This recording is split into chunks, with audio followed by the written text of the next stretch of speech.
Hey, this is Steven again, Hair Captain from YouTube, and tonight I've decided to go ahead and make the review of the K98 8mm by Marushin. We know its caliber is originally 7.92mm, however they decided to round it up to 8mm. As far as the gas gun. The best thing about this gun is that it is all wood and metal construction, the wood being walnut. It's actually a very nice finish to the gun, the rifle. Does come with an orange tip though, which is removable. It's a very thin paint material that will come off with rubbing alcohol, or you could scratch it with your fingernail. It's up to you. Okay, let's start with the gun then. A little bit of history on the K98. This rifle in the German military in World War II was the most widely used weapon of all. Probably because this was one of the earlier ideas. Just like if an MP40 was created before this K98, MP40s would probably be used more. Probably. Doesn't mean they would. But, and of course we know it's bolt action. Advantages of bolt action are you may be much more accurate. However, we all know that the rate of fire is most likely going to get you killed, especially if you're running around in open ground, compared to a submachine gun, like the Thompson. The gun is very nice, as I said, it's by Marushin, and I'm not sure how much it weighs.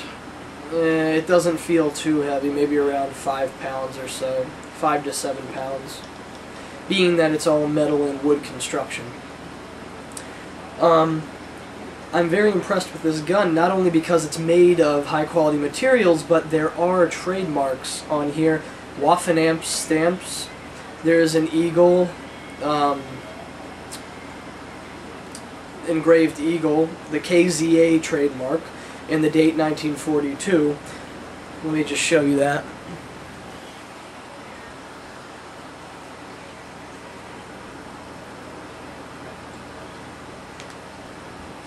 And not only that, but on the stock, there is also a Waffen-Amp mark.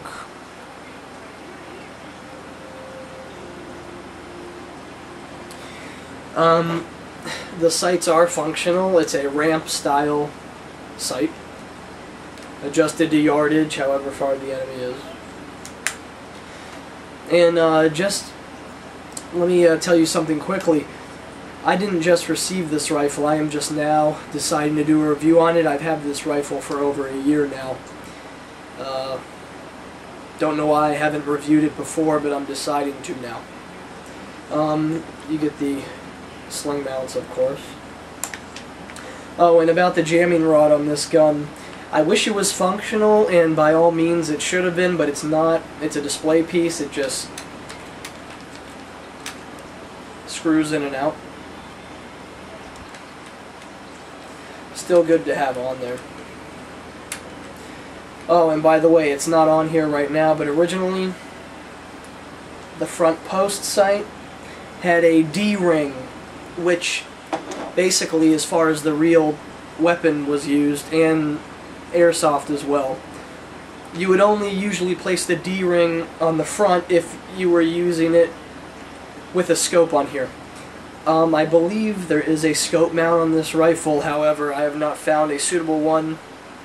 I don't plan on putting in a scope. Believe it or not, I've had this rifle for over a year, but I've never shot it. I know, call me crazy, I've never fired this gun once. It's been sitting in my room. Not only that, but if you were to go into an airsoft fight, this would not be something that you would do well with, because of the fact that they're using AEGs. And I have a bolt-action rifle. I'd get killed. The bolt is functional, of course, being stuck back. if there's nothing to ram forward. You have to push the shell ejector forward a little bit to put the bolt down. And then of course dry fire it.